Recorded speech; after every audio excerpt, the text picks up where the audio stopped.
Welcome to Hulsebus Chiropractic's Healthy Tips.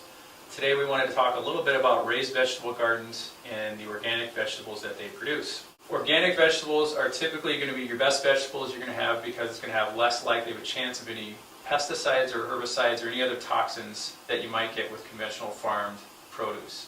One of the reasons we talk about vine ripened organic vegetables is that even if you get a good organic produce, if it has to be shipped from Mexico or Chile or even from California or Florida, it has to be picked before it's fully ripened. The nutrient quantity of a vegetable or produce increases substantially in the last couple of weeks. When it comes time to make a vegetable garden, what you want to do is you want to look at your materials. Basic materials you want to start off with is the actual mechanics of building the box. Some people use stone, some people use wood. I prefer wood. It's easy to come by. Now the wood you use is very, very selective. Anything with chemicals in it is going to interfere with your vegetables. So the best wood to use is cedar, raw, untreated cedar. Myself, I use composite wood.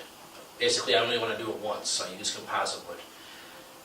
I get 12-foot boards that are 1 by 12 in size, and we cut them so they're 4 feet and 8 feet. So I get 2 boards and I cut them, therefore I have a 4 by 8 foot garden. Then what I do is I buy the handrails and I cut those in half and I put them in each corner and drive them into the ground.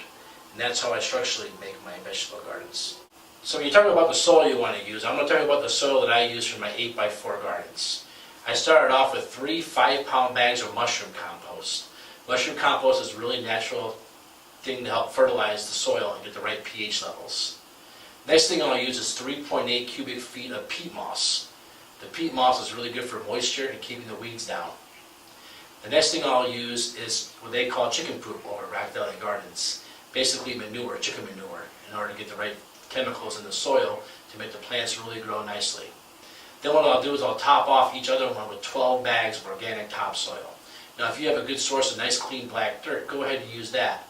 But remember, any chemicals you use in your yard can definitely be related right back into your garden. So be very selective of your soil choices. Let's talk about compost real quick. It's really easy to set up your own compost pile in order to make your soil for next year. A lot of people will take 4 by 4 logs and drill a hole right through them and then put a rebar right through them. And basically think of Lincoln logs. You're just going across, and up. This way the air can still get in there and break all your stuff down.